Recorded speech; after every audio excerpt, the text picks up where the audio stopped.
This is one of two read-along comic books that I have from when I was a kid. DC comic books. This one is from, like I said, 1982. So, I mean, I was 3 years old when this came out. I don't know exactly when my parents got it for me. But I also have a Wonder Woman book. Gotta be honest, the art is great, but the Wonder Woman book the story is not as good. They once upon a time had cassette tapes. They are long, long gone. But these are really, really cool.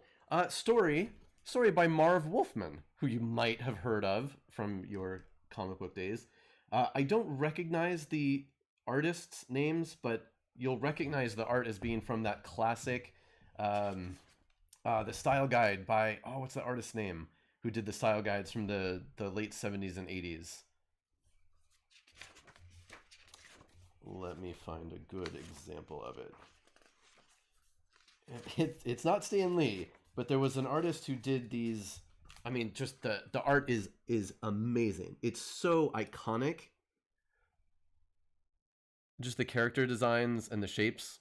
It's really good. But I'll show you as we go. Oh, it's not Jack Kirby. Hold on. I have a folder of those images saved somewhere. Let me see. I can open it up. It is in comics. Does anybody know? Yeah, the Batman in the spacesuit. It's so good. We'll get there. We'll get there. Come on, where is it? Thank you so much for the subscription. DC Style Guide. Did I really erase? Jose Garcia Lopez. That's who it is. So I think it's around the time that he was working for DC. How do I show one of these pictures? Not like that. Not like that either. How about like, I can do it like that. So yeah, there's a style guide that people have found and have scanned and put online. So you can find it in various places. But it's just like this great, great iconic artwork. People have been begging DC to come out with an actual book of all of this stuff. And to my knowledge, they haven't, and they have no plans for it. But yeah, it's just like really, really great. Really great art. Okay, remove. So with that, does AT&T still own DC? I think so. I always forget which company owns which other company. It's also so complicated. Okay. And yes, this is something that my parents read to me when I was little. So this is Justice League of America, the Lunar Invaders. We'll see how many old-timey references there are to things that are not around anymore. So we get an image of this moonscape, as it turns out. Moonbase Peace glowed like a shining jewel as the spacesuited astronauts began their daily work. Great tractor crawlers roared like lions as they rode through the great space dome and out across the moon's rocky surface. Laser drills made the ground tremble as they dug deep holes into solid rock. The astronauts on Moonbase Peace had come from almost every country on Earth, and they all worked together to show that there could be lasting peace in outer space. Oh, what silly, naive ideas in the early 80s.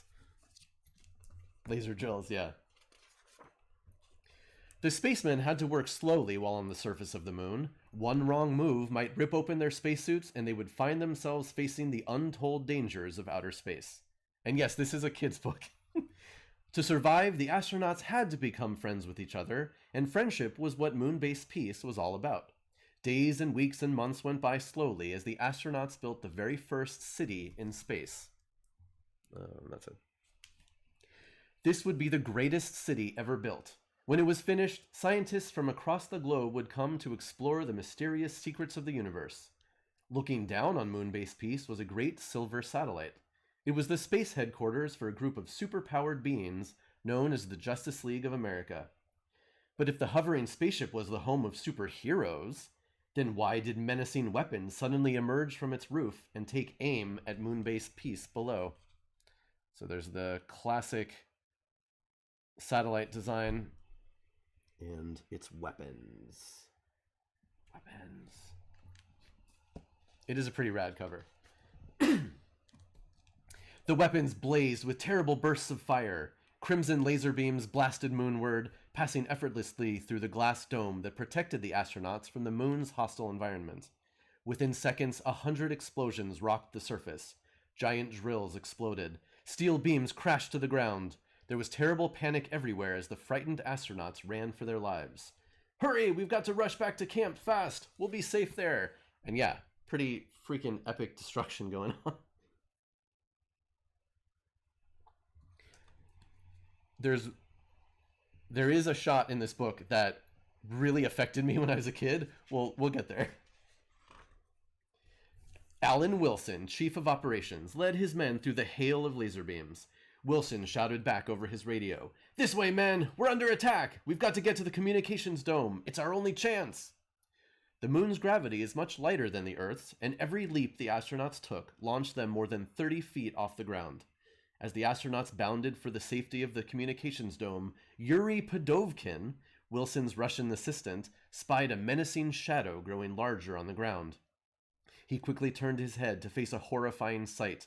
The base's huge watchtower was toppling, heading straight for the helpless spacemen. And this is Yuri, so, "Look out, everyone! Don't look back! Just run!" Yuri shouted, and not a moment too soon, because within seconds the tower slammed into the ground, exploding into 100 flying fragments. The astronauts raced toward the inner communications dome that also served as their home on the moon. Inside, Wilson called to the others as he rushed to the radio console. "I've used our monitors to scan the Justice League satellite, and there are no human life forms on board. Some force has taken over the Heroes' headquarters and is using it to attempt to destroy us. We've got to let ground control know about this." Han Chin, the astronaut from China, nodded in agreement as he spoke. "Whatever is doing this to us must be very powerful. I hope the Justice League can handle it." Alan Wilson shouted into the radio, "We're under attack, ground control. We need help." Keenan Masood of Nigeria shook his head sadly as he spoke. "Why would anyone do this to us? Moonbase Peace was not built to hurt anyone. This makes no sense. No sense at all." You see these poor, poor astronauts. These spacemen, as it were. And yeah, I love this this tower crashing down. Good art. Okay, ready for all you science nerds. 238,900 miles from Moonbase Peace, in the sprawling communications control room of the United Nations, another radio operator heard the astronauts' plea for help. Within minutes, the call went out on every radio frequency. Moonbase Peace was in trouble, and the Justice League of America was needed. Superman, the mighty Man of Steel, picked up the message with his super hearing while in Metropolis, and flew straight to the United Nations where the others would join him. In Gotham City, the Batman was making his rounds when he heard the call on the Batmobile's police monitor. Wonder Woman left Paradise Island in her invisible plane, speeding across the ocean to answer the urgent plea for help. Everywhere the radio signal was heard and answered. The size-changing Atom picked up the signal in Ivytown. From Central City rushed the Flash, the fastest man alive. Green Lantern, the superhero who wore the amazing power ring, flew cross-country from Los Angeles. This is before Coast City became so major in the comics. And from New York came the crimson-colored robot called the Red Tornado. Soon, all the members of the Justice League had assembled to face the mysterious threat. "Our satellite attacked Moonbase Peace? Impossible." "It happened, Batman, and it's up to the Justice League to find out why." "It is our responsibility if our headquarters harms anyone or anything." Try to do my robot Red Tornado voice.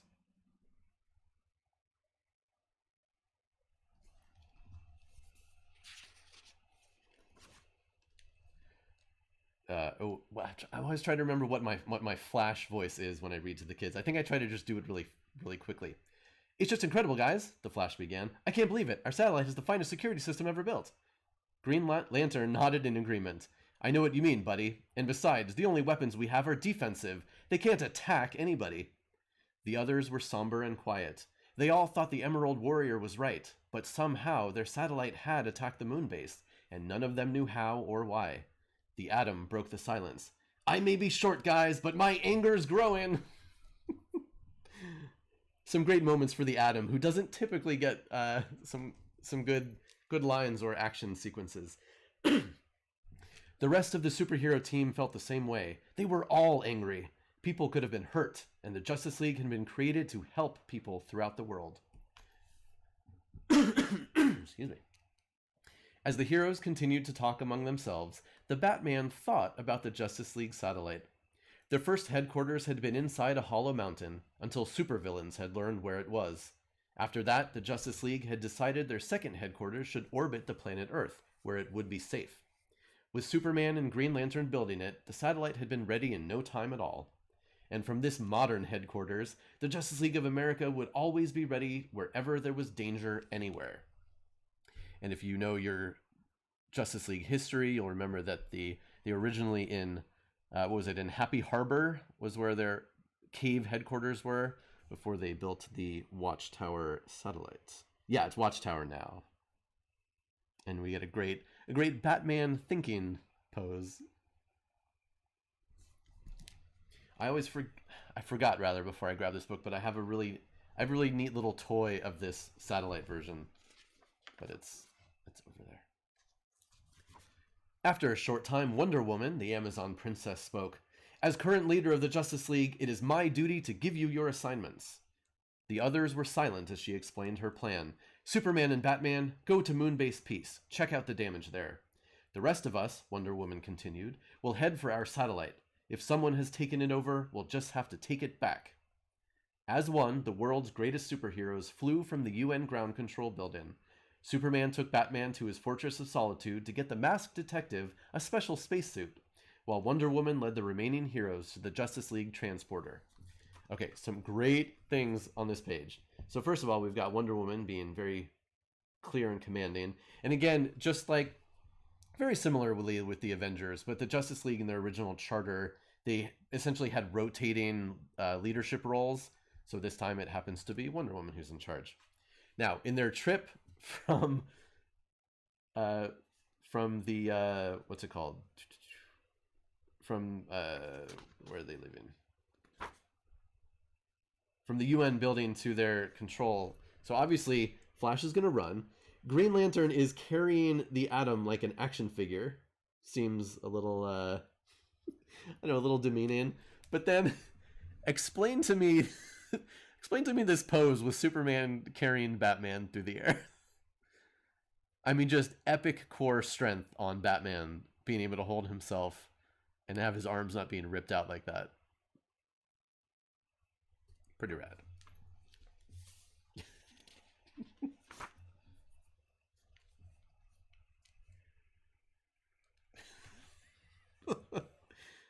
Okay, so they get to the transporter. What's wrong, Wonder Woman? The Flash's question was repeated by the others as they arrived at the Justice League transporter. Wonder Woman looked grim as she answered the fastest man alive. The transporter's not working, the Amazon replied with a puzzled look, and I don't know why. The Red Tornado had a question, but he waited until Wonder Woman finished examining the machine before he spoke. Has someone tampered with it? He finally asked. His question was answered when the Amazon princess shook her head.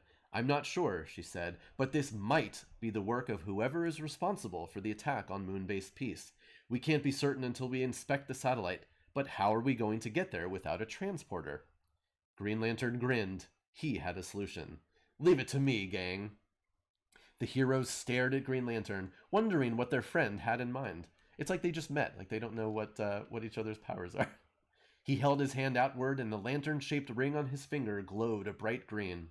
A shimmering emerald beam of light flashed out, covering his fellow members in an unbreakable globe of solid light. Green Lantern admired his handiwork. Now we don't need the transporter. My power ring can fly us all into space and protect us at the same time. The Red Tornado stood away from the power ring's rays. I am a robot, he said. I do not need your ring to protect me because I do not need to breathe. Green Lantern smiled at his crimson partner and replied, To each his own, Reddy. You fly with your tornado powers while I take the others. Now let's go. So we've got them seeing the thing. The thing is not working. Green Lantern is being cocky as usual, even in this setting. Oh, you've got to do the 60s robot. And then, of course, the indestructible green globe. Oh, Demon Blight, you remember this one? That's cool. Oh, I talked. Did I read it or did I just talk about it? I know I showed it. I don't know if I actually read it. Did I read it? It's been a long year. Did I read this one on stream? Did I read this one on stream already? Wow, I don't remember.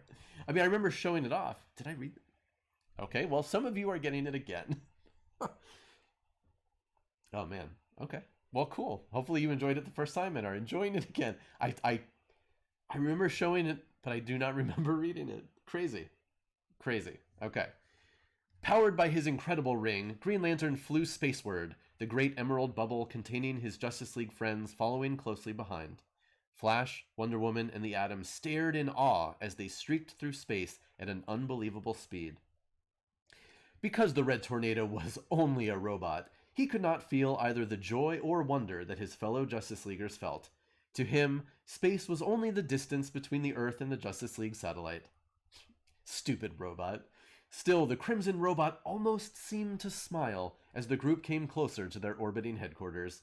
Soon, he believed, they would meet their enemy.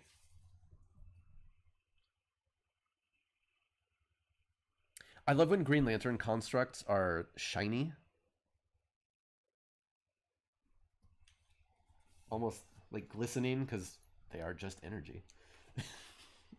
I know, we got Vision, stupid robot. We got Red Tornado, stupid robot. I've never seen our satellite from space before, the Atom said, excited at the marvelous view. It certainly is beautiful, isn't it? Wonder Woman added. Green Lantern nodded in agreement as they flew closer to the satellite. He, too, felt it was a magnificent sight. Their group of heroes was so fascinated by the image before them that they almost forgot the seriousness of their mission. But when Wonder Woman attempted to enter the satellite, they were all reminded of the dangers that might be awaiting them inside. Merciful Minerva, the doors have been sealed shut. They're not responding to my remote control switch. The Amazon princess shouted to her friends, a note of dread in her voice. Whoever's controlling the satellite obviously doesn't want company, and that includes us. We've got to get in there somehow, a worried Flash said. The satellite could attack the moon again at any moment. But none of the Justice Leaguers knew how to get inside the fortress-like headquarters until they saw the Red Tornado's scarlet figure streaking toward the sealed doors. So we've got the beauty shot there of the satellite. Green Lantern is somewhat less impressed because, of course, we heard that he built the dang thing with Superman. Then Wonder Woman trying her... I don't know where she keeps the remote, but it's there somewhere. And then the Red Tornado is streaking toward the door. Oh, yeah. Always the good Green Lantern poses with the arms back and every which way. Or just out in front of him, like both arms out. I can't really... I'd have to move back. The red robot turned in mid-space, aiming his churning tornado tail at the satellite doors.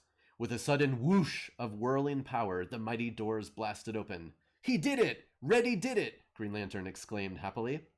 Wonder Woman was impressed by the Crimson Robot's feat, but she knew that the real battle had not yet begun. We can get inside now, she told her fellow heroes, but be careful. There may be danger around any corner. One by one, the heroes entered the satellite's hatch. As soon as all were safe inside, Green Lantern used his power ring to seal the battered door behind them. Air flooded into the room, and within minutes, all could again breathe safely. The deck was quiet. Okay, so what do we do now? The Flash wondered. We're on the bottom deck, Wonder Woman said, but our weapons room is at the top. That's where we have to go to find out what's going on. The Atom looked around grimly. He was worried. This isn't going to be easy, he said. Whoever's behind this is putting up a real fight. It's going to take all of our powers to beat these baddies. Some of the language is just adorable. Red Tornado nodded in agreement. His computer mind had already thought out the best course of action. We will need the blueprints of our satellite to find the quickest path to the weapons room, he said. Follow me. We must make our first stop at the map room. Because, of course, you know, they live there, they do stuff from there, but they don't know where everything is. So we've got the Red Tornado blasting his way in with his tornado tail, and then hanging out in the control room. They do a really good job in this book of spreading out the the important tasks. Everybody gets his or her or their moment to shine, which is nice. Green Lantern probably a little bit more than others, just because he's also the transport. He also has to seal the door, so just some of the boring stuff. Green Lantern and the others stared at the set of blueprints on the wall before them.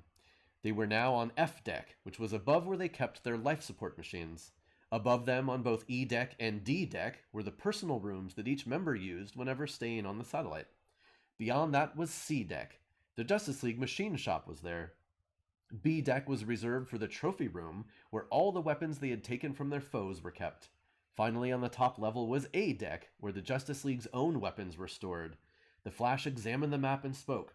"We've a long way to go, friends. Let's get started." And here, man, and as a child of the 80s, when we used to get, again, like toy play sets and then books with like layout plans, holy crap, was this cool. Like here we have the actual layout of the Justice League satellite. And there's everything on here. We got observation deck, television, satellite hookups, defense systems, global monitor, the laboratory. There's the indoor pool for Aquaman. I don't know why they have to specify that it's an indoor pool if they're on a satellite, but who knows. There's a machine shop, recreation area. So yeah. Yeah, is there a bathroom? The bathroom is not marked. Let's put it that way. Is it an above ground pool? I don't know. We don't actually ever get to see it in this book, sadly.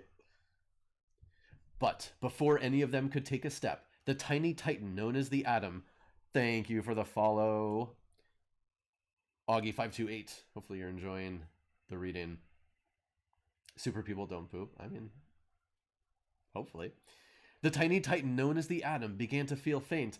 Ooh, he groaned. I feel dizzy. What's going on here? And yes, it does say, ooh. I'm trying to stay accurate to the spelling. Wonder Woman whirled to see what the problem was, just as the Mighty Might lost consciousness. Gas! She shouted to the others as she spotted a cloud slowly edging toward the group. Someone is pumping gas into the room. But her warning came too late. Within seconds, the Flash staggered forward and fell to the floor. Green Lantern crumpled beside him. One by one, each Justice Leaguer collapsed. All but the Red Tornado, that is. The fumes cannot affect me, he thought as he stepped toward the towering bank of wildly humming and clicking computers. And yes, he does even think in words like a 1960s robot. Oh, there's so much edging in this book.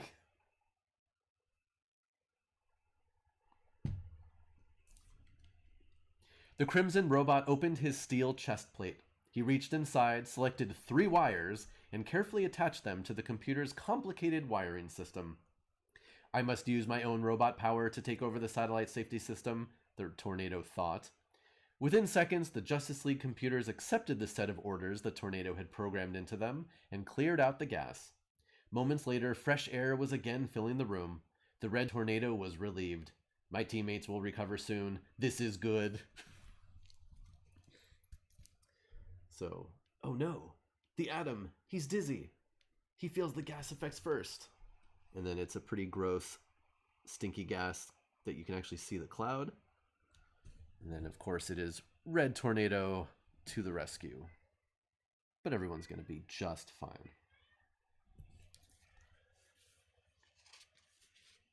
The cat wants to get in on this. Oh, and then we have a change of scenery. Scene change. Okay, so now we're switching over to... Yeah, I know. Well, Green Lantern, like, he doesn't have his personal shield up. What are you going to do? This is horrible, Superman. I've never seen such destruction. Batman could hardly believe his eyes. Moonbase Peace lay in ruins before him. Great buildings had fallen and were reduced to rubble. Giant machines lay twisted and useless. Superman shook his head sadly as his eyes scanned the battered landscape around him. Moonbase Peace has been totally wiped out. It's so senseless. This city was constructed to help people. Why in the name of Krypton would anyone want to destroy it? We've got to find out who caused this, Batman. So now I'll give you a little hint here. So obviously we have this great 2-page spread of Superman and Batman, but if you look closely, there are other things afoot. Dun dun dun. Spoilers. Well, not really spoilers because it's right there, but there's other things. Yes. And yeah, I mean, come on. Like, that's just the best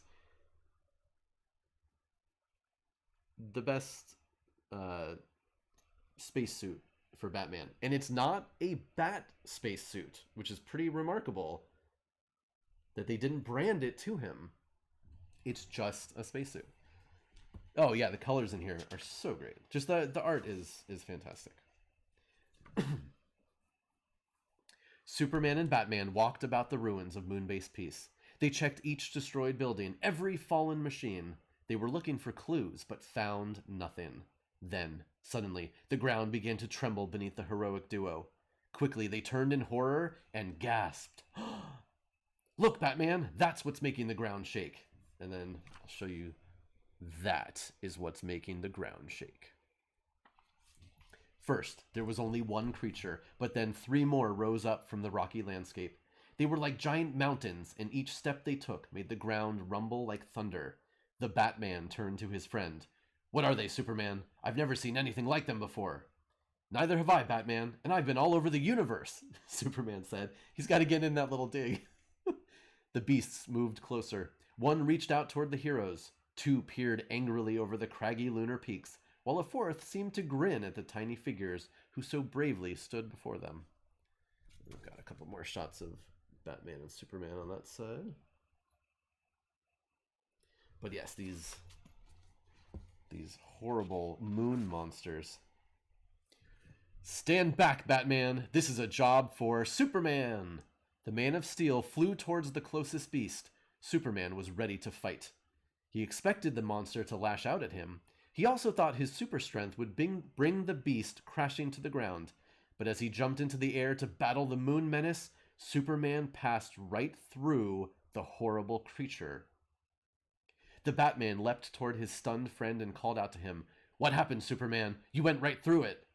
Superman shook his head as he answered, "I don't understand it, Batman. It seemed like nothing was there." The 2 heroes whirled as they felt the rumbling footfalls of the creature, this time coming from behind them. The Batman stared intently at the great beasts. His quick mind was studying them. Batman was the world's greatest detective, and suddenly he smiled. "Superman, I have the answer," he said. "I think I know what their secret is." And yes, I do try to do a little bit of a gravelly Batman voice, especially for the kids. There's Superman about to launch himself toward... Now, I don't know. Oh, thank you so much for the raid. Billy Joe, welcome. We're reading Justice League of America, The Lunar Invaders from 1982. Now, I don't know why, but this image right here of Superman flying clear through this creature freaked me the fuck out when I was little.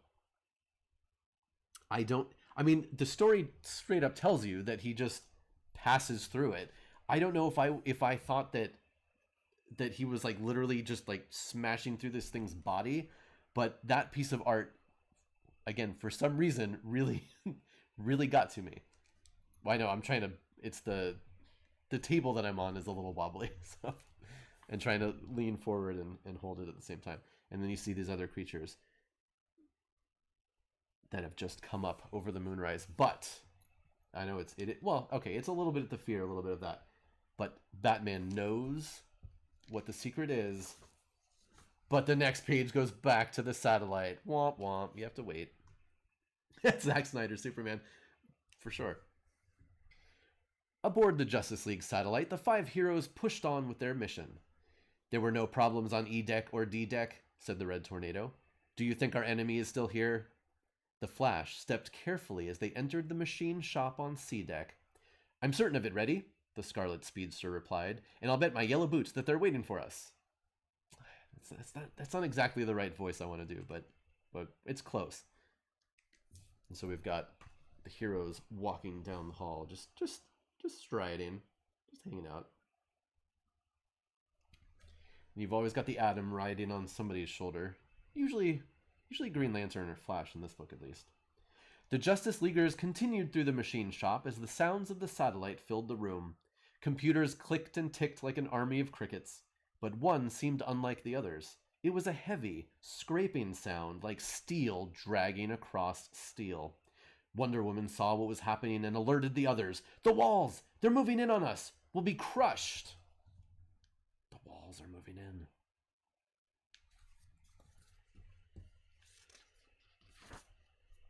Slowly, the walls closed in on the 5 heroes. Each passing second brought them closer to doom.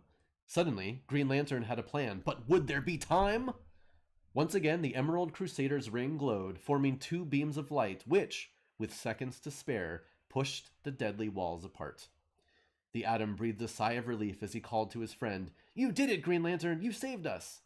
But there was little time for congratulations. The satellite invaders had just begun to fight. Without warning, another wall panel slid open, and a whirling steel drill shot out at the startled heroes. "Watch out, Wonder Woman! That drill's coming right at you!" Now, why the Flash wasted that time to scream that out instead of running at it, we'll never know. So Green Lantern does a simple construct to stop the walls. Nothing fancy. But then, look at that drill! And it is definitely coming right at Wonder Woman. The Amazon Princess turned, ready to face the danger. Her powerful arms reached out toward the drill as it spun ever closer. With a mighty tug, she pulled it from the wall, crushing the thick steel as easily as an ordinary person might crush a tin can. The other heroes were awestruck as they watched Wonder Woman's amazing feat of strength. The Amazon Princess looked to her friends and smiled, assuring them that the situation was under control. "I'll have this drill wrapped up in a minute, fellas," she said confidently. "I only hope that any other traps will be as easy to handle as this one." Oh, she's so mighty, and all the men are just standing there watching her work. Pull that drill.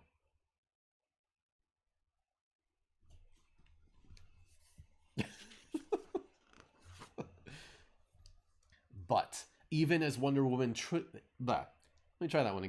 But even as Wonder Woman twisted the giant drill into a knot, the satellite invaders launched their next attack.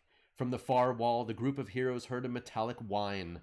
Quickly, they turned to see a huge saw blade ripping toward them, its edge sharp and ready to cut through anything in its path. The heroes were stunned, except for the Atom. "Let me handle this one, gang!" The tiny Titan launched himself from Green Lantern's shoulder toward the spinning saw blade.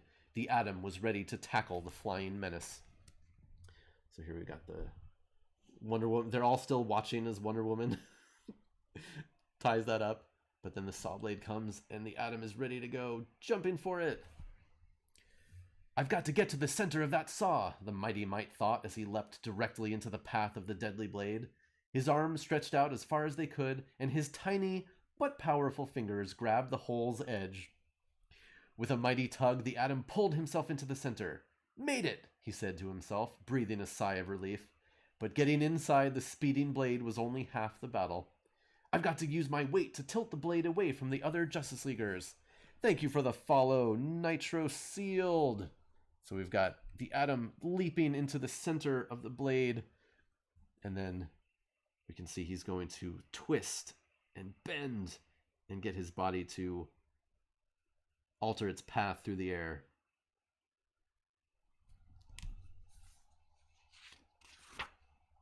The blade shot forward and then turned, missing the Justice Leaguers before hitting the satellite wall. "Well, what do you think of that?" the Atom asked proudly as he hopped to the floor. But his friends were too stunned to answer. They stood silently in the center of the once beautiful machine shop. The aliens were wrecking another part of the satellite each time they attacked, and unless the heroes could put an end to the threat, their orbiting headquarters would be destroyed. Look at that freaking mess. I bet they're gonna have Red Tornado clean it up. Screw that robot.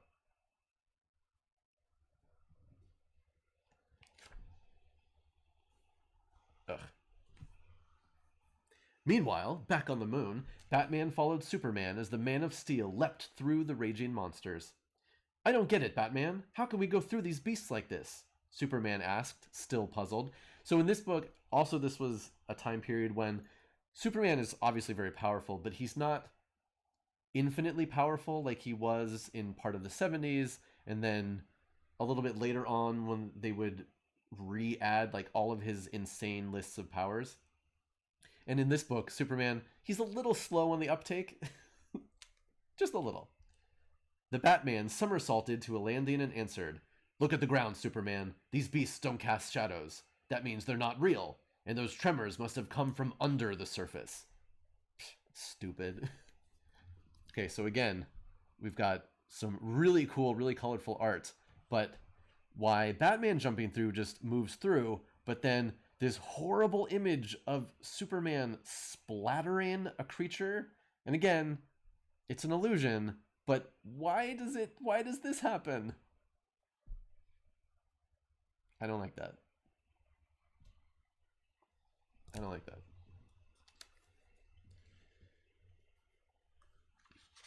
This is fatality. I mean, yeah, he just splattered that creature to ooze.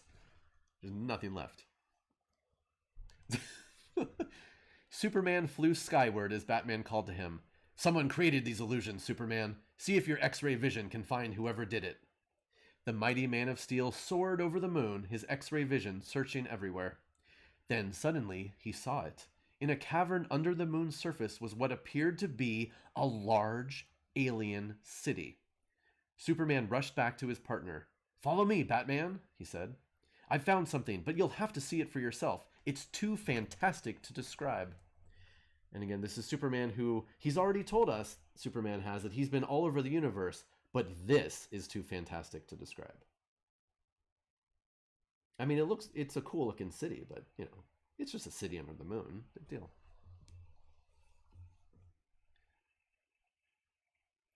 Yeah.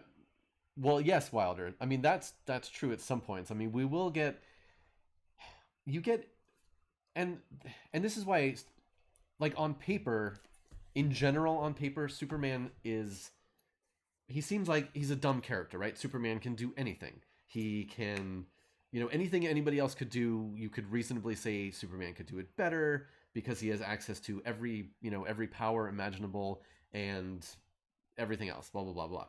That's why it's always so great when a really good writer tackles Superman and makes him humanizing and gives him good stories. He's intelligent but not as smart as Bruce Wayne. True, but at least in some stories, he does have a super brain.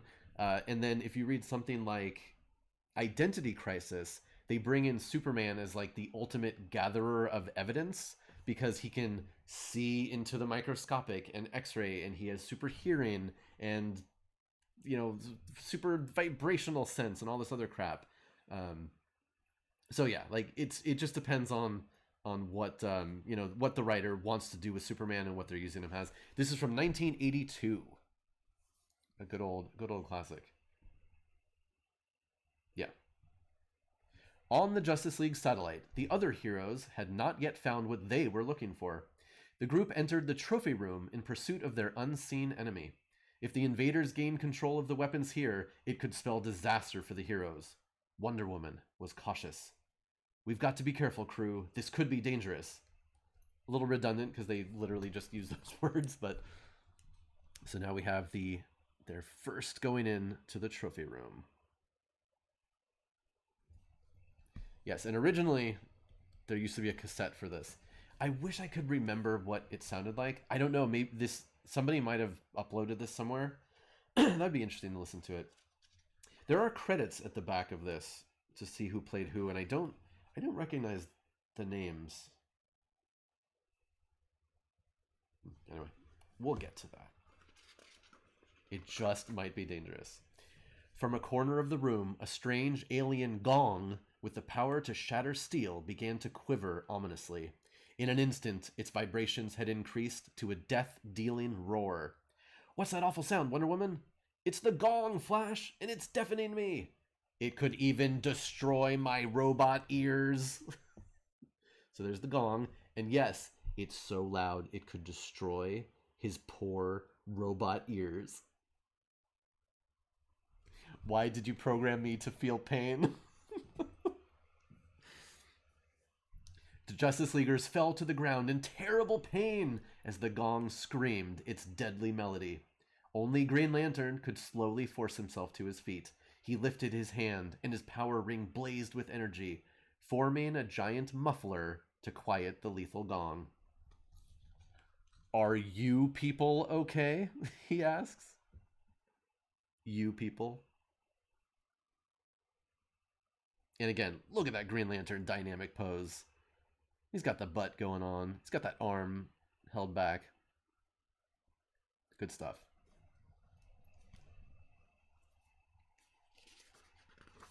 Now here's a good question, and this is related to something I talked about a minute ago. Why is this so close? Oh, there is an upload on YouTube? Oh, cool.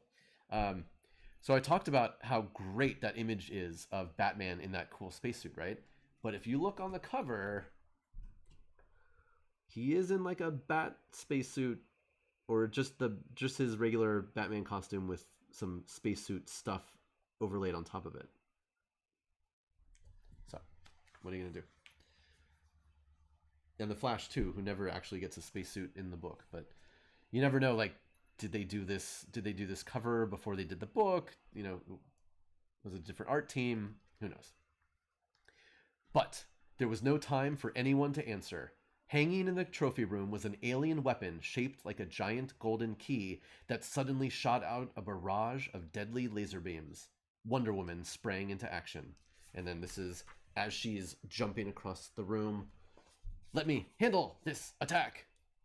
As she's jumping around, deflecting all of those blasts.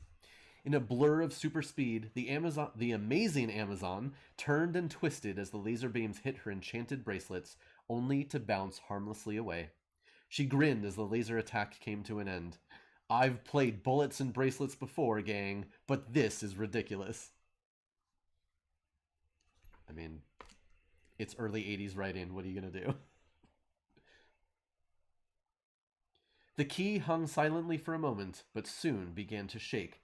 Wonder Woman dashed toward it as she shouted to the others, warning them to stand back. "It's getting ready to launch another attack, but it won't get the chance." With a powerful blow, the Amazon princess smashed the deadly key in half. Yeah, you break that key, Wonder Woman. After a moment's rest, the heroes continued through the trophy room. Each hero was alert for further dangers, but the great chamber was quiet until the mysterious sounds of clanking metal footsteps broke the silence. The Red Tornado was the first to find the source of the eerie sounds. "Look," he shouted, "our attacker has reactivated the old robots we had stored here. They are after us." So there's Wonder Woman smashing that key. And then we have more, this way. More robots. So many robots.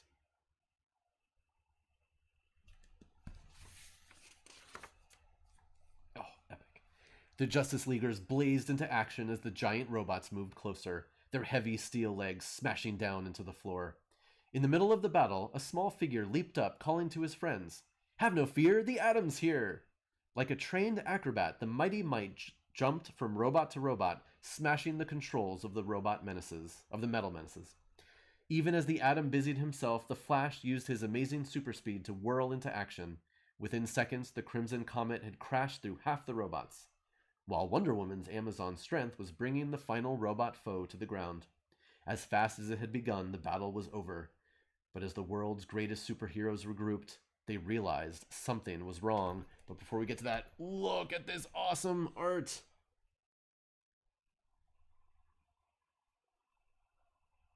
And again, you've got all the heroes, this way, helping out. You've got the Atom jumping from robot to robot, the Flash bouncing around. Green Lantern making a vice over there, making himself useful. Yeah, I mean, just like this is just a great comic book.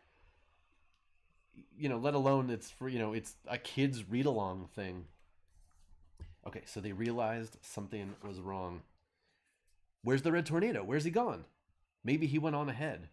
The Justice League searched through the wreckage for their robot partner. Finding nothing, they decided it was time to move on. Sure, he must have gone ahead. We're just going to keep going. Together, the heroes boldly climbed the steps to A deck, but they were hardly prepared for the shocking sight that confronted them on the top level of the majestic Justice League satellite. Meanwhile, and this book has like great scene changes that like great little cliffhanger moments. So there's the aftermath of the battle, but where's Red Tornado? He must have gone ahead. I'm sure he's fine. And then the shock, the awe. But what happened? Well, you gotta wait a couple pages. Meanwhile, on the surface of the moon, Superman and Batman were about to make a shocking discovery of their own. Using his incredible super strength, the Man of Steel plowed through the moon's rocky crust. Yes, we have edging, we have plowing. This book has all the great words. With the Dark Knight detective, and that is one word, Dark Knight, for Dark Knight detective, which is interesting. Superman flew into the freshly dug hole, landing in front of a great golden city. Look, Superman, part of this city has been destroyed, Batman said. Superman nodded to his friend. Who could have done this, he wondered. Even as he spoke, the Man of Steel saw something off in the distance that would soon provide the answer to his question. Look, Batman! Aliens! Superman he's kind of dumb in this one. It's great, though. Look at those retro thrusters on, or I guess those would be regular thrusters on Batman's pack there. That's true. Superman is an alien, so maybe he's trying to hide it right now. The two heroes stepped toward the golden figures who stood in front of the underground city. One alien held up an odd metallic device and warned the intruders, "Stop or you will be destroyed." Despite the alien threat, Batman remained calm and assured. He replied, excuse me, gotta get the Batman voice. Do not harm us. I think I know what this is all about. Although still suspicious of the hero's intentions, the aliens listened respectfully as Batman spoke. Because, of course, So there we have the odd golden aliens living under the moon. Batman looking a little chunky in his spacesuit right there, but, it's all good. And then Batman is like, "Oh, hold up, aliens. Just hold on a minute. I'm the Batman. I got things to say." Good night, Uzi. Thank you so much for hanging out. You'll have to tune into the. Oh, I don't know. If I read the other book, I don't know if we're gonna have a VOD of this one. So I'll tell you how it ends, though. Even as Batman tried to reason with the aliens, the heroes aboard the Justice League satellite were staring in horror at the scene before them. A group of the strange golden beings were standing over the unconscious figure of the Red Tornado. "Don't move forward, humans. We control your satellite now," the nearest alien said. Ignoring the creature's demand, Wonder Woman rushed toward the still body of the robot hero. "What have you done to the Red Tornado?" she shouted. You gotta love their outfits, those aliens. Poor Red Tornado, just abandoned on the ground.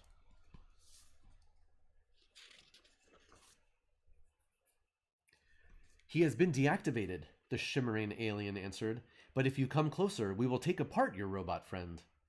But Wonder Woman continued to come closer. "Why are you doing this?" she pleaded. "We don't want to hurt you." At this, the alien stood silently, and as the Amazon princess gazed intently at him, she could swear he looked confused. The alien started to say something, but before he could, the television monitor clicked on. Another golden figure appeared on the screen. "Zork, do not fight the Earthmen. There will be peace between our peoples." And Green Lantern says, "I don't get it. What's going on here?" So we got some obligatory butt shot of the heroes up there. Like Lemon Grab? Oh man, if I had only thought of that before, I could have done their voice in Lemon Grab voice. And then I love this. I love the hair on this guy. That's a choice. The alien on the television monitor invited the Justice League to the city beneath the surface of the moon.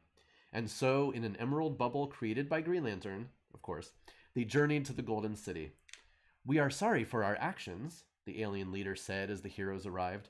"We were afraid for our lives." The Atom glared at the leader in disbelief. "So you took over our satellite and attacked Moonbase Peace?" he asked. That sassy Atom. We've seen some versions of Krypton have looked like this over the years, but just sort of a very angular, yellowish city. This is correct, but you must understand what happened to my people, the alien said. Once, long ago, we lived on a world called Orion. We had a good life there. But then we learned that Orion was going to explode, so we built great starships and flew off into space. We found your moon and built new Orion beneath the surface. But then you Earthmen decided to build your Moonbase Peace directly above us. You used powerful drills to dig holes through the surface, and these drills caused giant rocks to fall down upon us, destroying part of New Orion. So, even more cool hairdos for these aliens. And then, typical, we get so many stories of planets exploding and people fleeing for their lives. They're the city of New Orion, and then the creation of Moonbase Peace, raining destruction down on their poor settlement.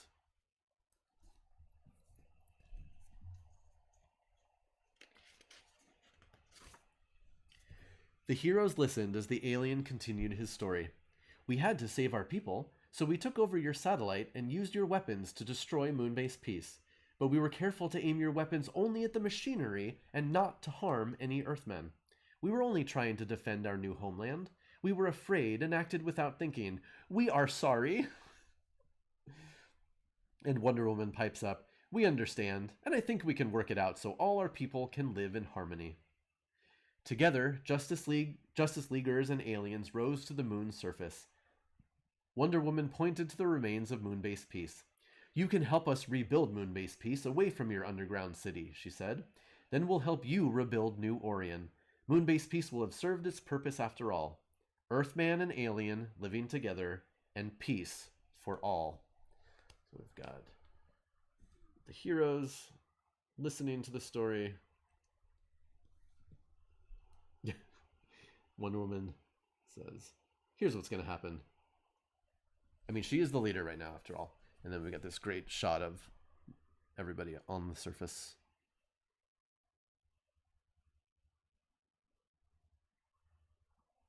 And they're friends now, shaking their hands. The end. I always forget if there's like one last scene after that, but there is not. So, but it's a good ending lesson. Earthman and alien living together, and peace for all. And yeah, so it has credits in the back, narrated by Kathy Mullen. The main characters are voiced by Michael Kingsbury Frith, Elizabeth Ashley, Frederick Newman, Richard Hunt, Jerry Nelson, Christopher Kerf, Alan Asherman. I'm not... none of those names jump out at me from animation, even in the 80s, but, you know, who knows. But now that you tell me that there is an audio recording of this on YouTube, I'll definitely check it out. So yeah, I love reading this. I read it to my kids every so often, because this was one of my favorite things as a kid, and I'm really glad that I've kept it this whole time and it stayed in pretty good condition. Again, the Wonder Woman book is good too. Like I read that one. We read that one too. It has a really good origin story for Wonder Woman. So it goes through the whole sculpting her out of clay, coming to life. Obviously, her origin has changed over the years. As a kid, you know, being able to run and jump and outperform everyone. And then she grows up in one page, which is kind of cool.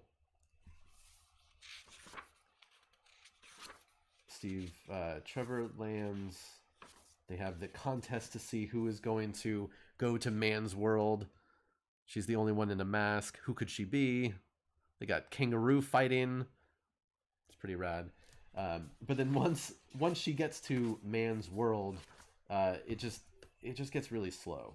They spend all their time at this military base, and people are trying to steal an airplane. It's not as compelling. Let's put it that way. But hey, I mean, one day maybe I'll read that one too. Did I read that one on stream? God, man, I can't. My mind is going. I am about to turn 1 year older, and I am already very old.